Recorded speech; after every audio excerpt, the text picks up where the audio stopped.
Hello students, welcome to my YouTube channel Maths Idol. Myself Dr. कविता गुप्ता। बच्चों ये मेरा first order ordinary differential equation का chapter चल रहा है जिसमें मैं आपको एग्जैक्ट डिफरेंशियल इक्वेशन पढ़ा चुकी हूँ। आज मैं आपको सिखाऊंगी वेरिएबल सेपरेबल फॉर्म क्या होती है। ठीक है, तो चलिए इस पे क्वेश्चंस देखते हैं क्या होती है ये फॉर्म। देखो बेटा, कोई भी इक्वेशन इस तरीके से आपको गिवन हो, first order partial differential equation इस तरीके की गिवन हो कि इक्वल टू के एक साइड तो सारी टर्म्स एक्स की आ जाए और इक्वल टू के दूसरी साइड सारी टर्म्स वाई की आ जाए, तो हम बोलेंगे वेरिएबल सेपरेट हो गए, एक्स एक साइड आ गया, वाई एक साइड आ गया। तो ऐसी इक्वेशंस बहुत आसानी से आप सॉल्व कर सकते हैं by integrating both the sides. देखो जरा क्वेश्चन के अंदर देखोगे तो ज़्यादा अच्छे से क्लियर होगा। आप लोगों ने ऑलरेडी 12th क्लास में जब डिफरेंशियल इक्वेशन पढ़ा होगा तो ये करा भी होगा। देखो जरा, देखो बेटा मेरी इक्वेशन दी हुई है ये 4xy dx plus this dy equal to 0। आप इसमें ना सबसे पहले देखो वेरिएबल्स को, देखो कि क्या वेरिएबल सेपरेट हो पा रहे हैं। हमेशा पहले dy बाई डी एक्स निकाल लिया करो या एक साइड पर dx और एक साइड पर dy लाने की कोशिश करो। अगर ऐसा पॉसिबल है तो वेरिएबल सेपरेट हो रहे हैं, वरना नहीं हो रहे। देखो मैंने एक इक्वल टू के दूसरी साइड पे dy को ले गई और एक साइड पे सारी टर्म्स y की उठा ली और एक साइड पे सारी टर्म्स x की ले ली। अब आप देख रहे हो कि वेरिएबल सेपरेट हो गए, ठीक है ना, क्योंकि सारी टर्म्स एक साइड पर x की आ गई, इक्वल टू के एक साइड पे x की टर्म्स है और इक्वल टू के दूसरी साइड पर y की टर्म्स है, तो it is a variable separable form. अगर वेरिएबल सेपरेबल फॉर्म है तो it can be easily solved by integrating both the sides. ठीक है, इंटीग्रेटिंग बोथ साइड्स। देखो बोथ साइड इंटीग्रेट करना मतलब 4x dx upon x square plus 1, ऐसे ही minus dy by Y आ गया। अब देखो इसको इंटीग्रेट करना है तो क्या करोगे, एक्स स्क्वायर प्लस 1 को t मानोगे तो ये क्या आ जाएगा, 2x dx dt आ जाएगा। तो हम इसको क्या लिख सकते हैं, देखो 2 बाहर निकाल लिया, 2x dx की जगह dt अपॉन t, और इसको इंटीग्रेट करना होगा तो क्या आ जाएगा यहाँ पर, ये देखो यहाँ तक ले आते हैं इसको इंटीग्रेट करने के लिए।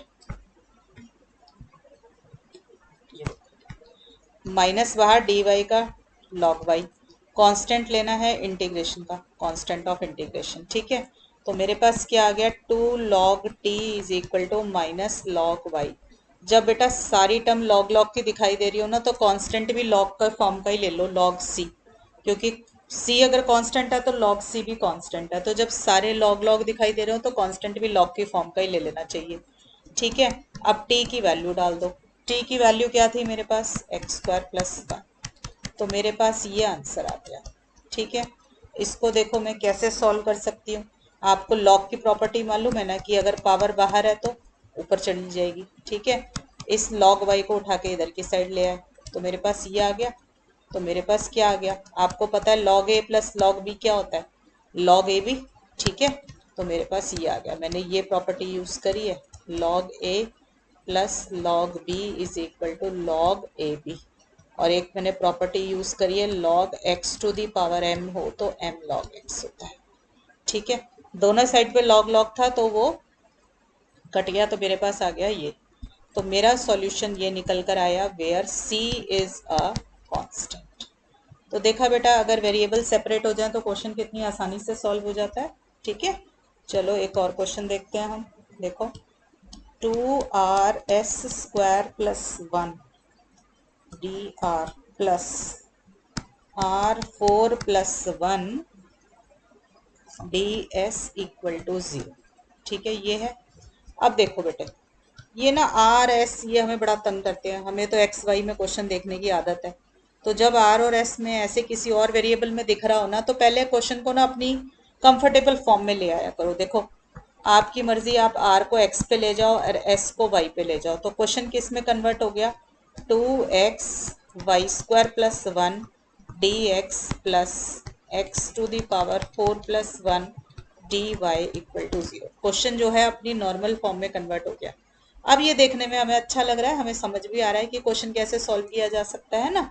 तो इसलिए मैं हमेशा बच्चों को बताती हूँ कि क्वेश्चन किसी और वेरिएबल की फॉर्म में हो तो पहले थोड़ी सब्सटीट्यूशन करके अपनी कंफर्टेबल फॉर्म में आ जाओ और उसमें सॉल्व कर लो। पूरा आंसर निकाल दो, दोबारा से फिर वैल्यू सेपरेट वेरिएबल डाल दो और गिवन क्वेश्चन गिवन वेरिएबल्स में आंसर दे दो। ठीक है, अब देखो कोशिश करो कि x एक साइड आ जाए और y एक साइड आ जाए। देखो आया मेरा ऐसे, ठीक लिखा है मैंने। x की टर्म्स को एक साइड लेने की कोशिश करी, y की टर्म्स एक साइड लेने की कोशिश करी, तो मेरे वेरिएबल सेपरेट हो गए। बेटा ऐसा कोई ज़रूरी नहीं है कि हर क्वेश्चन के अंदर सेपरेट हो जाए, ये मैं आपको फॉर्म करा रही हूँ, आपको चेक करना है। वहाँ पे फर्स्ट ऑर्डर डिफरेंशियल इक्वेशन मिलती है तो चेक कीजिए क्या ये एग्जैक्ट है, क्या ये वेरिएबल सेपरेबल है, या अभी आगे और फॉर्म्स कराऊंगी, लीनियर डिफरेंशियल इक्वेशन, होमोजीनियस, और भी बहुत सारी कराऊंगी। तो whatever question is given to you, you have to see कि ये कौन सी वाली फॉर्म का क्वेश्चन है, और फिर उससे सॉल्व होगा। और ये चीज़ें प्रैक्टिस से आ जाती हैं, प्रैक्टिस से फिर आपको देखते ही पता चलता है कि ये वाली फॉर्म है। ठीक है बेटा, अब ये वेरिएबल सेपरेट हो गए हैं तो दोनों साइड पर इंटीग्रेट करके आराम से सॉल्यूशन आप निकाल सकते हैं। तो देखो मेरे पास ये आ गया। अब इसका सॉल्यूशन कैसे निकलेगा, सब बच्चे ध्यान से देखो। यहाँ पे x की पावर 4 है और ऊपर 2x है, तो इसमें मुझे put x square equal to t करना पड़ेगा। x 4 को डालने से बात नहीं बनेगी, वरना 4x क्यूब आ जाएगा। ठीक है, तो 2x dx कितना आ गया dt, तो ये किस में कन्वर्ट हुआ, dt upon T square plus 1। और ये वाला मेरा क्या है, अभी इसको एज इट इज लिख लेते हैं, minus d y upon y square plus 1। अब टी स्क्वायर प्लस 1 का integration tan inverse t, y square plus 1 का integration tan inverse y, minus बाहर था ही और ये आ गया कांस्टेंट ऑफ इंटीग्रेशन सी। ठीक है, अब टी की वैल्यू डाल दो, टी था मेरा x4 नहीं x स्क्वायर था, तो टेन इनवर्स x स्क्वायर आ गया plus ten inverse y equal to C, where c is the constant of integration. अब आंसर को ना यही मत छोड़ देना, क्योंकि क्वेश्चन तो r और s की फॉर्म में था ना, तो अब उसमें वापस डाल दो। तो put x equal to r, और हमने y लिया था s को, तो x को r डाल दो, y को s डाल दो, तो मेरा आंसर आ जाएगा tan inverse r square plus ten inverse s equal to C. तो ये बेटा मेरा फाइनल सॉल्यूशन आ गया, where c is any arbitrary constant. ठीक है बच्चों, समझ आया। और देखो क्वेश्चन मेरे पास है E V plus 1 cos U D U plus E V sine U plus 1 D V equal to 0। बच्चों ऐसा भी हो सकता है कि एक क्वेश्चन दो मेथड से सॉल्व हो रहा है, ये वेरिएबल भी सेपरेट कर दे, और ये भी हो सकता है कि ये एग्जैक्ट डिफरेंशियल इक्वेशन बना के सॉल्व हो जाए। दोनों तरीके से हो सकता है, तो आपको ज़रूरी नहीं है एग्जाम में दोनों लगाने, किसी भी एक से लगा दो, करेक्ट हो जाएगा आपका आंसर। ठीक है, जो भी फॉर्म लग रही है वो लगा दो। राइट, अब देखो E V plus 1 cos U D U is equal to minus E V sine U plus 1 D V. ठीक है, अब u की टर्म एक साइड लेने की कोशिश कर लो और v की टर्म एक साइड लेने की कोशिश कर लो, और जिस बच्चे को u और v से दिक्कत हो रही हो वो पहले इसको x और y में कन्वर्ट कर ले। ठीक है, अगर डायरेक्ट कर सकते हो तो बहुत अच्छी बात है, नहीं कर सकते हो तो सब्सटीट्यूशन करके कर लिया करो। ठीक है, अब इंटीग्रेटिंग बोथ साइड्स, तो इंटीग्रेटिंग बोथ साइड्स करूंगी तो यही आएगा मेरे पास, ये देखो। ठीक है यहाँ तक, हाँ। अब करो इसको सॉल्व कैसे करते हैं, देखो नीचे वाले का डेरिवेटिव ऊपर दिख रहा है, तो साइन यू प्लस 1 को टी माना, तो कॉस यू डी यू किसके बराबर आ गया, डी टी, तो D T upon T which is equal to log T, तो log of sine U plus 1 आ गया। ये सारा किसके बराबर आ रहा है, देखो इसमें ई वी प्लस 1 को टी मान लो, तो E V D V equal to D T आ गया, तो ये क्या आया minus D T upon T, तो इसका क्या आ जाएगा लॉग टी। ठीक है ना, तो माइनस लॉग ऑफ टी, यानी कि माइनस लॉग टी की जगह आ गया ई वी प्लस 1।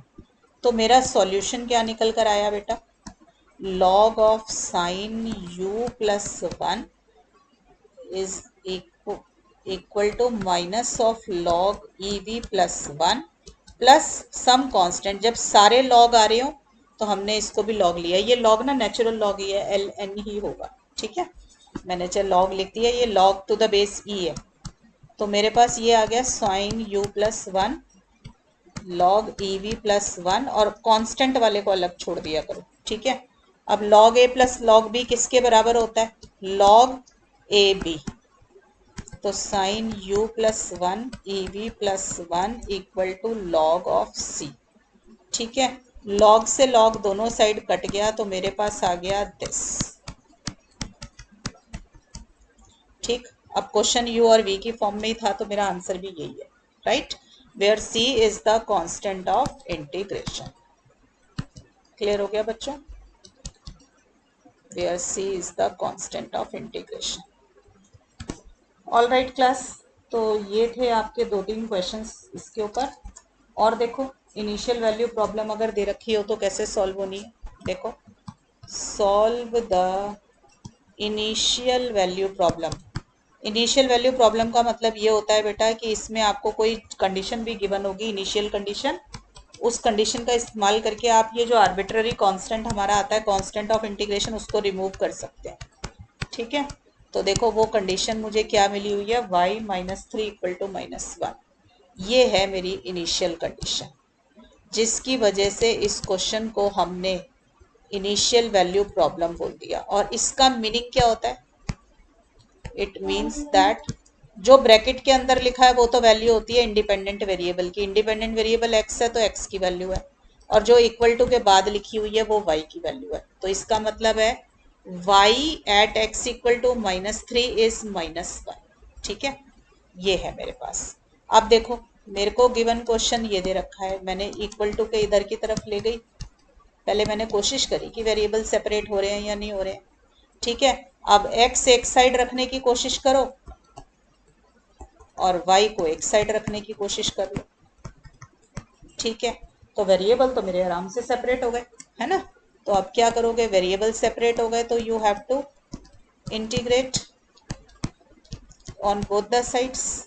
ठीक, अब कैसे होगा इसको देखो, ये इसको इंटीग्रेट करने के लिए मैं ऊपर और नीचे, ऊपर सॉरी न्यूमरेटर में जो है +2 -2 कर लूँ।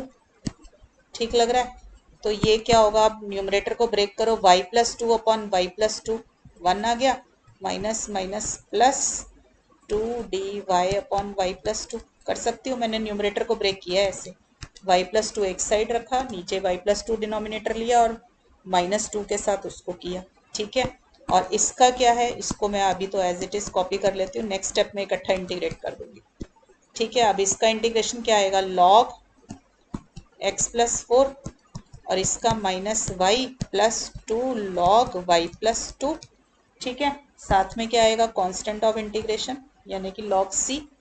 अब ln लिख लो इसको भी। ठीक है, log c क्या है, कांस्टेंट ऑफ इंटीग्रेशन है। अब इसके अंदर इनिशियल कंडीशन डाल के पहले log c निकाल लो। मेरे को दे रखा है y equal to -1 at x equal to -3। तो पुट करो x को -3, तो -3 + 4, y की वैल्यू डालो -1। ठीक है, y की वैल्यू डाली -1 + 2 log c। ठीक है, तो ये आ गया 4 - 3 1, log 1 की वैल्यू कितनी होती है, 0। अब ये कितना आ गया, 1, ये कितना आ गया, ये log 1 0, log 1 0। तो log c की वैल्यू क्या आ गई, log c की वैल्यू आ गई मेरी, एक मिनट चेक कर ले,